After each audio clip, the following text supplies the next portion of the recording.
নমস্কার, কেমন আছেন সকলে? সঞ্চিতাস কুকিং স্টাইলে নতুন একটি রেসিপি ভিডিওতে সকলকে স্বাগত জানাই।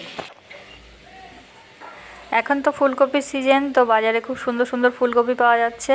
তো আজকের রেসিপি ফুলকপি দিয়েই হবে। খুব সাধারণ সিম্পল একটা রেসিপি, খুব অল্প মশলায় বানানো একটা নিরামিষ রেসিপি আজকে করে দেখাবো। ফুলকপিগুলো ছাড়িয়ে কেটে নিয়েছি, আলুও দিয়ে দিয়েছি, সাথে ধুয়ে পরিষ্কার করে নিয়ে দিয়ে দিয়েছি এর মধ্যে জল, আর দিয়ে দিয়েছি সামান্য পরিমাণে একটু লবণ। এবারে এটা কিছুক্ষণ একটু ভাপিয়ে নেব। সিজনের ফুলকপি অনেকেই ভাপান না, এমনিতেই রান্না করেন, তবে আমি বলবো একটু ভাপিয়ে নেওয়াই ভালো। এর এক্সট্রা যে উগ্র গন্ধটা সেটাও চলে যাবে, আর কোনো পোকামাকড় থাকলে সেটাও চলে যাবে। ফুলকপিটা নামিয়ে আমি জল ঝরিয়ে নিয়েছি। এবারে সর্ষের তেল গরম বসিয়ে দিয়ে এর মধ্যে একটা একটা করে ফুলকপি আমি দিয়ে দিচ্ছি। ফুলকপিটা একটু সুন্দর লালচে করে ভেজে নেব। খুব কম মশলায় কিভাবে সেরা স্বাদের আলু ফুলকপির রসা করা যায় সেই রেসিপিটাই আজকে শেয়ার করছি। দিয়ে দিয়েছি পরিমাণ মতন হলুদ, নেড়েচেড়ে একটু মিশিয়ে নিচ্ছি।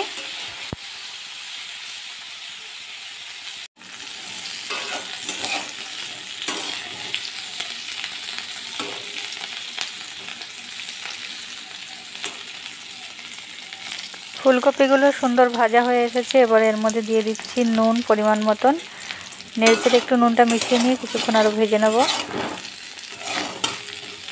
ফুলকপিগুলো সুন্দর ভাজা হয়ে গেছে, এবারে তুলে নিচ্ছি।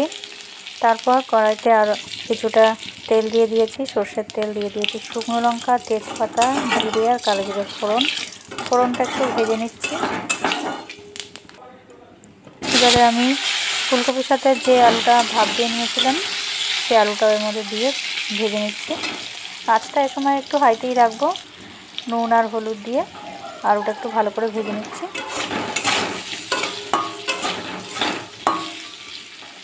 আলুটা মোটামুটি সুন্দর করে ভাজা হয়ে গেছে। এবার এর মধ্যে দিয়ে দিচ্ছি একটা বাটা মশলা। এর মধ্যে আছে আদা, কাঁচা লঙ্কা আর টমেটো বাটা। একই সাথে দিয়ে দিয়েছি 1 চামচ করে জিরের গুঁড়ো, ধনের গুঁড়ো আর হাফ চামচ হলুদের গুঁড়ো। এবারে এটা একটু কষিয়ে নিচ্ছি।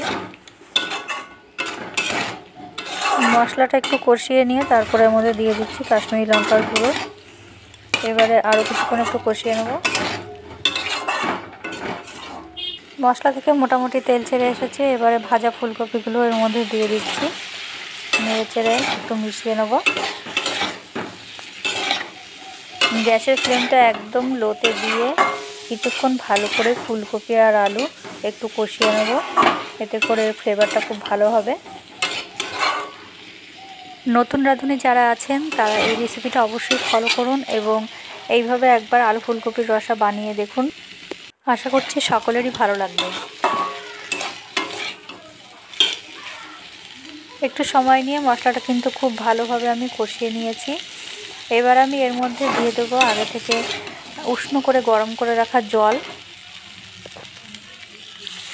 সবসময় চেষ্টা করবেন একটু উষ্ণ গরম জল ব্যবহার করতে, তাতে করে রান্নাটাও একটু তাড়াতাড়ি হয় আর রান্নাটা খেতেও ভালো হয়।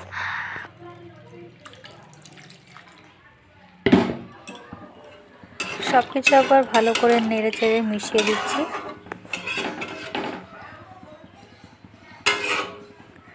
দিয়ে দিলাম পরিমাণ মতো নুন।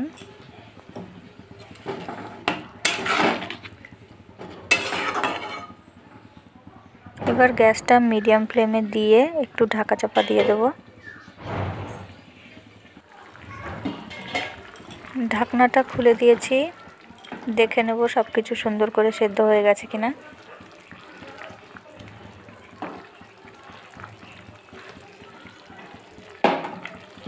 আলু ফুলকপির রসা মোটামুটি রেডি হয়ে গেছে। এবারে নামানোর আগে দিয়ে দিচ্ছি ধনেপাতা কুচি। নিরামিষ দিনে এরকমভাবে আলু ফুলকপির রসা রান্না করুন, এই এক পদ দিয়েই কিন্তু সকলের খাওয়া হয়ে যাবে। ভিডিওটি কেমন লাগলো বন্ধুরা কমেন্টে অবশ্যই জানান, আর সাবস্ক্রাইব করে চ্যানেলের পাশে থাকুন। ভিডিওটা কেমন লাগলো বন্ধুরা কমেন্টে অবশ্যই জানান। চলুন তাহলে দেখা হবে আবার নতুন কোনো রেসিপি নিয়ে।